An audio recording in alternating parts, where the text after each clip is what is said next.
Right now, 4 humans are sitting 3 meters above a heat shield that is glowing at 2,760 degrees Celsius, half as hot as the surface of the sun, and the material between them and that heat, a resin-coated silica compound called AV coat, cracked in over 100 places the last time it flew. Nobody fixed it, nobody replaced it. NASA changed the trajectory instead. This is the story of how one of the most critical materials in human spaceflight was quietly redesigned, how that redesign created a flaw that no ground test ever caught, and why 4 astronauts are re-entering Earth's atmosphere right now on a heat shield that NASA has already decided to replace. To understand what is happening today, April 10th, 2026, somewhere above the Pacific Ocean, you need to go back 3.5 years. To December 11th, 2022. That is the day an uncrewed Orion capsule called Artemis 1 splashed down in the Pacific after a 25-day trip around the moon. The mission was considered a triumph, and by most measures, it was. The capsule launched on the most powerful rocket ever built. It orbited the moon. It came home. Nobody was on board, so nobody was at risk. The space launch system worked. Orion worked. Artemis was real. But when the recovery teams hauled the spacecraft onto the deck of the USS Portland, and engineers got their first close look at the underside of the capsule, something was wrong. The heat shield, the 5-meter-wide disk of ablative material that is the only barrier between the crew module and the plasma of atmospheric re-entry, did not look the way it was supposed to look. The ablative surface should have been uniformly degraded, worn smooth by the controlled erosion of material carrying heat away from the capsule during descent. Instead, the surface looked violent, pockmarked. Some areas had ablated normally, the AV coat charred to a dark, even finish. But scattered across the shield were craters where material had clearly been ejected with force, not eroded by design. The distinction matters enormously. Erosion is controlled. Ejection is not. The AV coat was supposed to ablate. That is its entire purpose. It chars, it erodes, and it carries thermal energy away from the spacecraft in a controlled process that has protected every crewed capsule since the Mercury program. What the engineers found instead were gouges, deep, irregular craters in the ablative surface, not the smooth, predictable erosion the models had forecast. Chunks of material, some the size of a human fist, had been blown outward from the inside of the heat shield, leaving holes that exposed structural layers never designed to face the plasma of re-entry. There were over 100 of these sites scattered across the shield's surface. And when the engineers examined the 4 large separation bolts that hold the heat shield to the capsule's body, they found that 3 of the 4 had partially melted through. The thermal model had predicted they would remain well within safe limits. The flight data disagreed. NASA did not immediately disclose the full extent of what it found. It was not until 2024, when the agency's Office of the Inspector General released photographs and a formal report, for the public to see what the engineers had been staring at for nearly 2 years. And the investigation that followed would uncover something about this material that nobody, not NASA, not the contractor, not the independent review board, had predicted. Let me be specific about what the investigators were looking at, because the details matter. The heat shield on the Orion capsule is not a single slab of material. It is a mosaic, 186 individual blocks of AV coat, each one engineered for a specific position on the curved base of the spacecraft. These blocks are bonded to a carbon fiber skin, which sits on top of a composite structural shell reinforced with a titanium framework. The whole assembly is designed so that the AV coat takes the heat, the carbon fiber distributes the load, and the titanium holds everything together if the outer layers degrade beyond expectations. When engineers examined the Artemis 1 shield block by block, they found that the cracking was not random. It followed a pattern, and that pattern was tied directly to the re-entry trajectory. Artemis 1 used what is called a skip entry. The concept is straightforward. Instead of plunging straight into the atmosphere at 25,000 miles per hour and absorbing all that thermal energy in one pass, the capsule dips into the upper atmosphere. generates aerodynamic lift, skips back up into space briefly, like a stone skipping on water, and then re-enters for the final descent. The advantage is that the total heat load is spread across 2 atmospheric passes, and the landing accuracy improves dramatically. You can aim for a specific patch of ocean rather than a general area. The technique was not new. Apollo capsules returning from the moon used skip entry trajectories in the 1960s and 70s, and no Apollo capsule ever experienced the kind of damage seen on Artemis 1. So, what was different? That question consumed an investigation that lasted nearly 2 years. NASA assembled teams across multiple centers. They ran over 100 tests at specialized thermal facilities around the country. They built models, they burned samples, they recreated flight conditions in every way they could replicate on the ground. In December 2024, they published the answer. During the first dip into the atmosphere, heat penetrated the AV coat material and triggered ablation, exactly as designed. The outer surface charred. Gases were generated inside the material as part of that decomposition process. This is normal. This is expected. In a properly functioning ablative heat shield, those gases vent outward through the porous char layer, escaping into the airstream and relieving internal pressure. On the Artemis 1 heat shield, the char layer was not porous enough. The gases could not escape. During the skip-out phase, when the capsule climbed back above the atmosphere and heating rates dropped, thermal energy continued soaking inward through the AV coat. Gases accumulated, pressure built, and because the char layer had not developed sufficient permeability, that pressure had no outlet. The skip-out phase is the critical window. For roughly 2 to 3 minutes, the capsule coasts above the sensible atmosphere. Heating rates drop. The exterior begins to cool. But inside the AV coat, the chemistry does not stop. The thermal energy that soaked into the material during the first atmospheric dip continues driving decomposition reactions deeper in the blocks. Gases continue to form. But the conditions that would normally make the char layer porous, sustained, intense external heating, are temporarily absent. The char layer sits there, cooling, hardening, sealing shut the very pathways those gases need to escape through. When the internal pressure exceeded the structural limits of the material, the blocks cracked from the inside. Chunks of charred AV coat blew outward into the hypersonic airstream at thousands of miles per hour, leaving the craters the engineers had photographed on the deck of the Portland. The question that mattered most was simple. Why was the char layer not porous enough? And the answer requires a detour that you will not see coming. Forget Artemis for a moment. Forget 2022. Go back 60 years. In 1966, in a facility in Lowell, Massachusetts, engineers at a company called Avco were solving a problem that had never been solved. They needed a material that could survive the thermal violence of a spacecraft returning from the moon, entering Earth's atmosphere at roughly 11 kilometers per second, facing temperatures that would vaporize steel for minutes at a time. The material they developed was AV Coat 5026-39, a precise mixture of silica fibers suspended in an epoxy novolac resin. The way they turned that material into a heat shield was extraordinary. The Apollo heat shield had a honeycomb substrate, a grid of tiny hexagonal cells bonded to the capsule's structure. Over 360,000 individual cells, and each one of those cells was filled by hand, one at a time, with the AV coat compound. Workers used caulking guns. Each cell measured roughly 1 centimeter across. 360,000 cells, filled individually, inspected individually, cured as a single unit. It took months. It was expensive.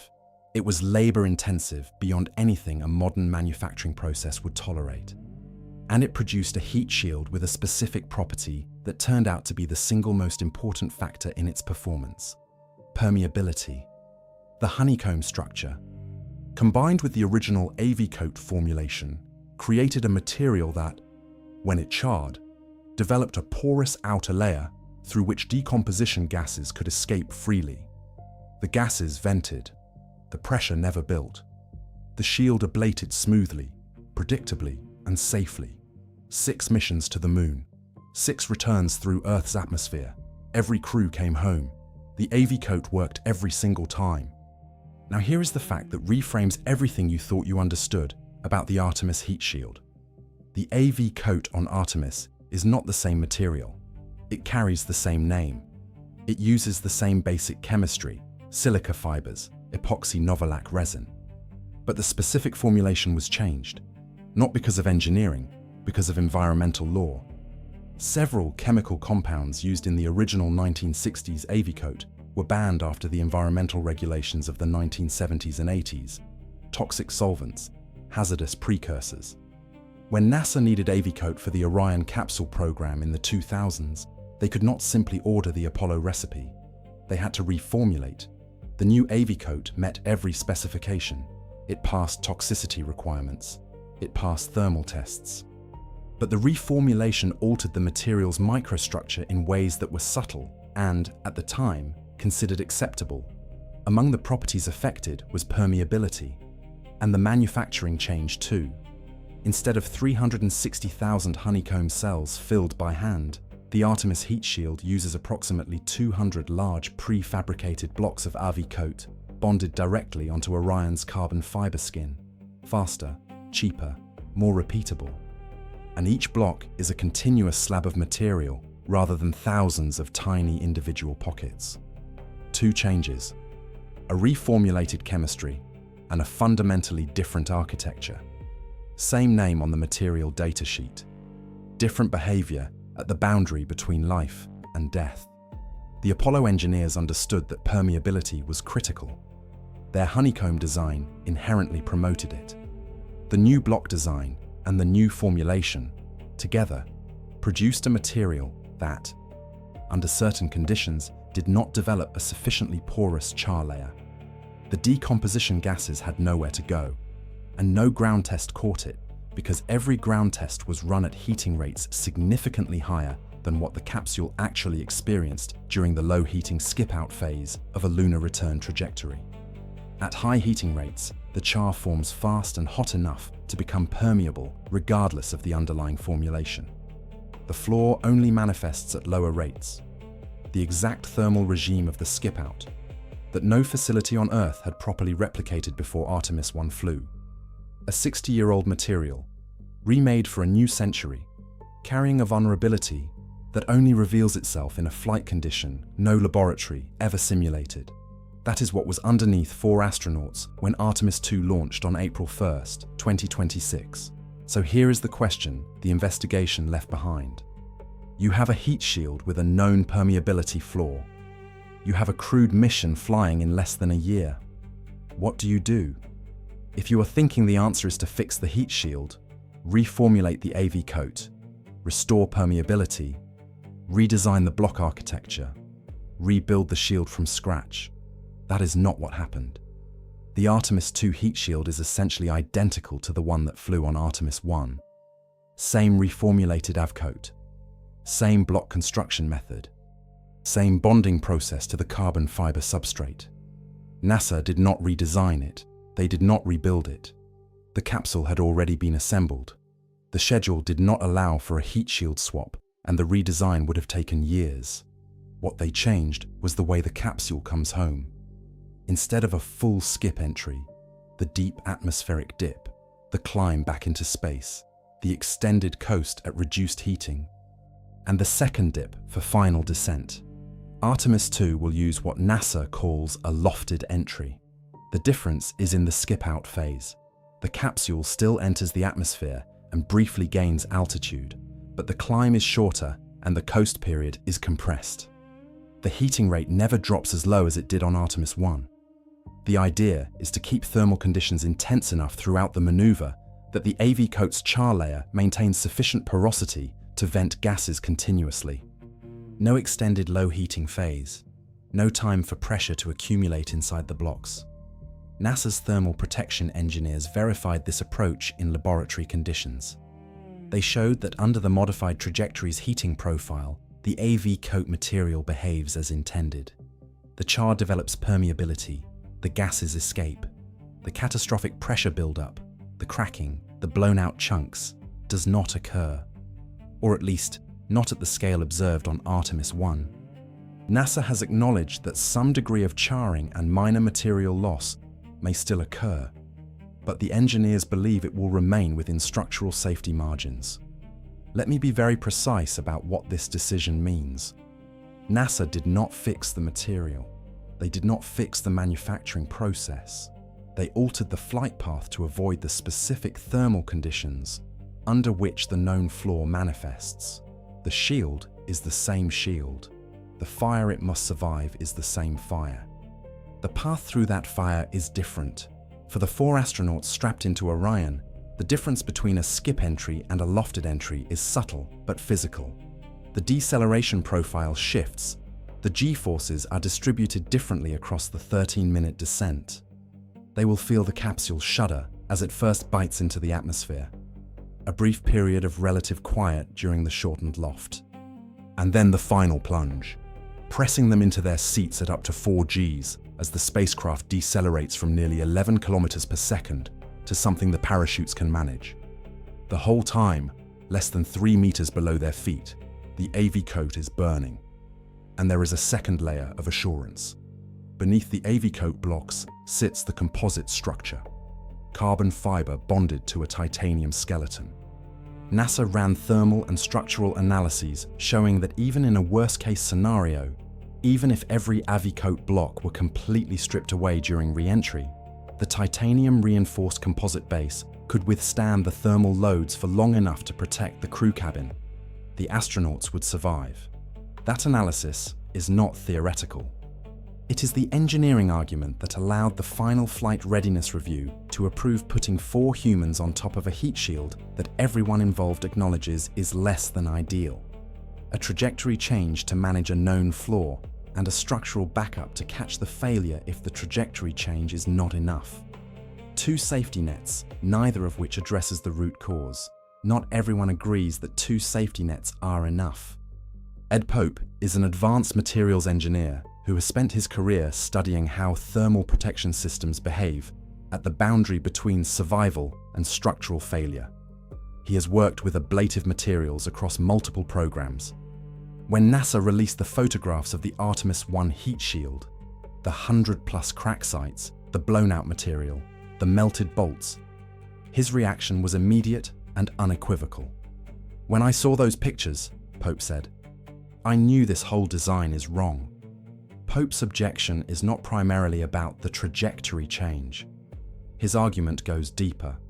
He believes the fundamental error was the decision to take a legacy material, Apollo-era AV coat, and remanufacture it with a different formulation and a completely different architecture, without fully characterizing how those changes affected the material's behavior under flight conditions. The honeycomb to block transition changed the stress distribution within the shield. The reformulated chemistry changed the permeability profile. And the ground testing that was supposed to validate the new design operated at heating rates that masked the very problem the design introduced. Pope has been specific about the risk.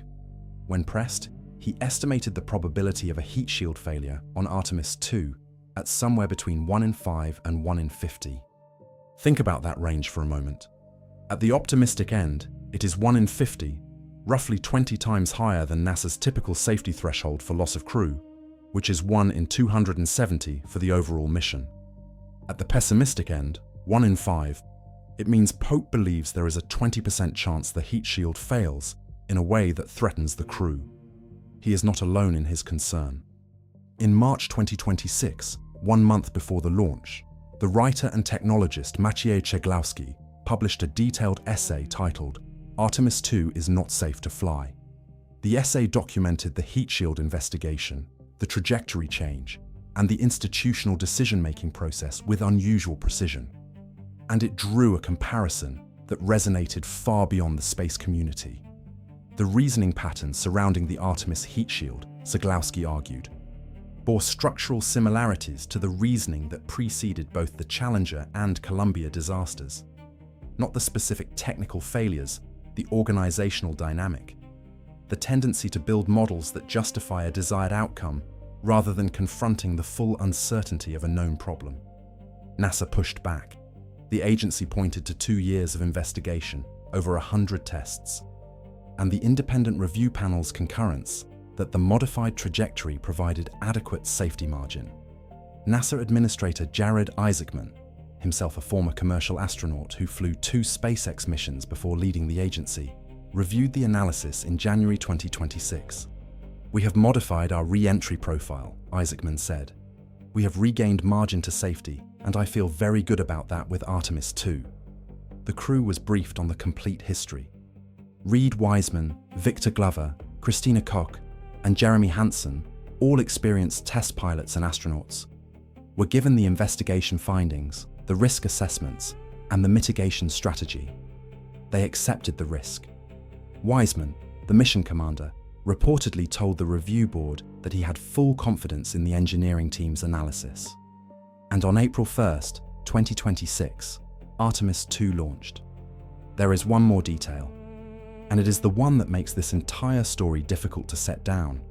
Artemis 3, the next mission, the one scheduled to land astronauts on the surface of the Moon, will not use this heat shield. NASA announced that the Orion capsule for Artemis 3 will carry a redesigned thermal protection system, a new formulation of Aveco-8, one specifically engineered to be more permeable, addressing the exact gas-trapping flaw identified in the Artemis 1 investigation. The manufacturing process will change as well. The goal is a heat shield that does not require a modified trajectory to function safely. Think about what that means for a second. NASA identified a flaw. They investigated it for 2 years. They determined the root cause. And then they made 2 parallel decisions. First, fly Artemis 2 on the old design, with a modified trajectory as the primary mitigation and a titanium backup as the secondary. Second, redesign the shield entirely for the mission after. Those 2 decisions are not necessarily contradictory. NASA's position is internally consistent.